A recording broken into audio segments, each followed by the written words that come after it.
What's up guys, I'm Fiogoni, and this is all of the Easter eggs and glitches for Hitman 2 Silent Assassin. I'm going to go through the Easter eggs and missions chronologically, so we're going to begin with the Gontranno Sanctuary. The church and the sanctuary surrounding it, where 47 spends his first and last mission in, are named after Saint Gontranno. He is the patron saint of victims of murder. Special ammunition. If you use your binoculars to look closely at the 3 different ammo types in 47's weapon shed, you'll notice they have stuff written on the side. On the side of the 45 ammunition it says, "Favourite ammunition of Chris Walker, freedom fighter and all-round good guy." This is a reference to another Iron Interactive games called Freedom Fighters. The other two are in Danish, but we can translate them. The 9mm ammo says, "We, the Danes, we're not racist, but we've a few right-wing politicians who devote too much time to comments. Fuck them." The 357 Magnum ammo says, "If you can read this, it means you're looking too close." This ammunition is able to give a kick in the ass. Holy symbols. If you go to the rear end of the church and look up at the window, you'll see 47's signature fleur-de-lis symbol hidden in the stained glass. Back from the dead. In the Gontranno Sanctuary, there's a scarecrow which 47 can try out his weapons on, in particular his garrote. Now, he is dressed exactly the same as Ivan from The Phantom Runs Loose and The Gunrunner's Paradise in Hitman Codename 47, and creepily enough, his head will follow your every movement. You can also perform a glitch with him. Now normally when you strangle him with your 5-wire, you'll take him down and he'll ping back up. But if you strangle him from the side and at the right distance, he'll break off and fall onto the floor. Technical details. If you use your binoculars and look at the sides of the silver ballers, you'll notice on one side it has the Iron Interactive logo, and on the other side it has one of the names of the creators of the game. Anathema. You may remember the name of the mansion in this mission is Villa Borghese. Though this building is real and exists in Rome, it is not at all similar to how it's reflected in the game. However, the Borghese estate was huge and even spread to as far as Sicily. St. Petersburg Stakeout. Game X. At the beginning of this mission, 47 rides the metro. A man is asleep beside him. In this man's pocket there is a magazine. This magazine is in fact the famous computer magazine Game.exe. This is a March edition in 2001 and features 47 executing his target on the cover. Health warning. If you pick up one of the general's cigars and open it in your inventory, you'll get this message. Cigar, mild and delicious, often used by Russian KGB agents. And hey kids, don't do it, it's bad for you. Kirov Park meeting. Hidden message. The limousine which Igor arrives in has a number plate. You may think it's quite strange, and that's because it's Russian slang for first member, which in itself is slang for penis. Tubeway Torpedo. FCK. At the beginning of the mission, you'll find some boxes with tarpaulins on them. On that will be stamped the letters FCK. This is an abbreviation for FC Copenhagen, which is Iron Interactive's favourite football team. Additionally, later on in the military base, there is a newspaper which talks about the Danish champions 2001 and mentions again the FCK in them. Invitation to a party. Secret passage. In the embassy, up the main staircase to the right and through the doors, there will be 2 plain walls making up the corner of the building. Go right into the corner and there will be an option to open the door. Do this and it will open a secret door into a corridor. Go down this and this will take you to a balcony at the very front of the building where there will be a sniper rifle, a disguise and a single guard patrolling. This would be the perfect place to snipe the Spetsnaz agent. Hidden Valley. Registration. A small Easter egg. All the truck's number plates end in the very special number 47. Shogun Showdown. Freedom Fighters. In Hayamoto's castle, on the 4th floor, there are monitors for all the cameras.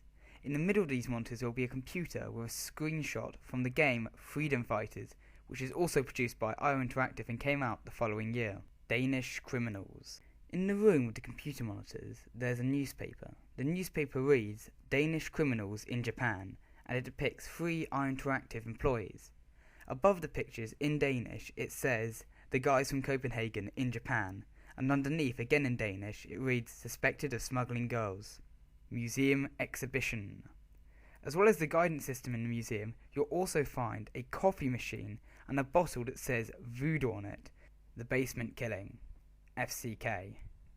At the beginning of the mission, you can see the name of the company above the receptionist desk. It is the Financial Centre in Kuala Lumpur.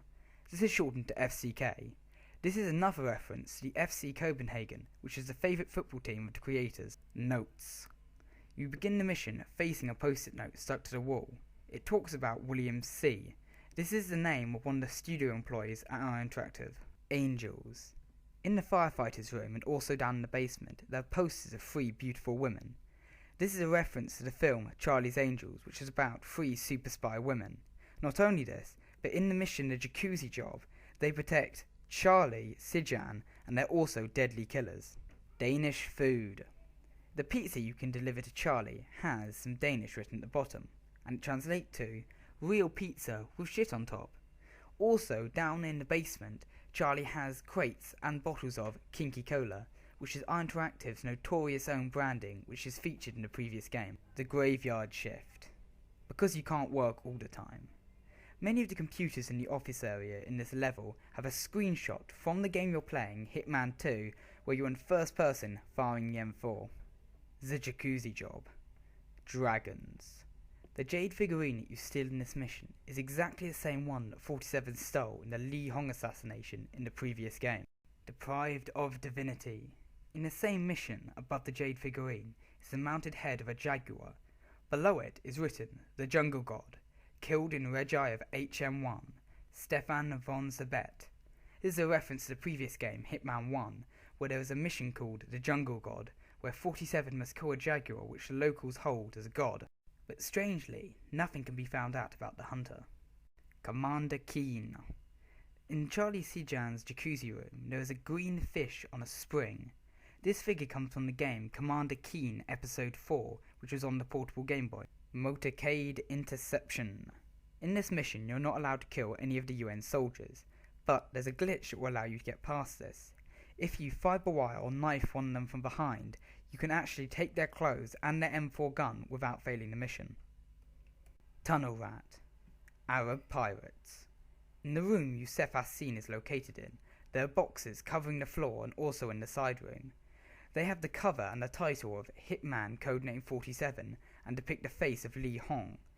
These are actually the covers from the Russian pirated copies of the first game. Temple City Ambush. Whiskey. In the room where Agent Smith is hiding, there will be a box of whiskey. If you look closely at this whiskey, you'll see it's called Tony Waters. This is an obvious reference to the whiskey brand Johnny Walker. Hair. At the beginning of the mission where you're dropped off, there's a tree with a poster on it. It depicts different hairstyles and has the caption Raz Hairstyles. Unfortunately, nothing is known about the men depicted. Redemption at Gontranno. This must be one of the most well-known glitches, where you can fiberwire Sergei through the door and kill him. Additionally, you can also knife him and then fiberwire him. Attempting to pick up his shotgun will make his body appear back inside the confession box. Now, if you shoot the glass like you normally would, the lifeless gun will go floating in the air and knock out Father Victoria and then burst through the door. His body will start moving around, though it will be on its back, on the floor like a dead body. At this point, it can't attack you and you can just shoot it and complete the mission. But if you anesthetic his body and then wait for him to wake up, he'll come back up, but he'll be a civilian. He won't have a gun and he'll just run around scared. At this point you can just shoot him and enjoy the kill.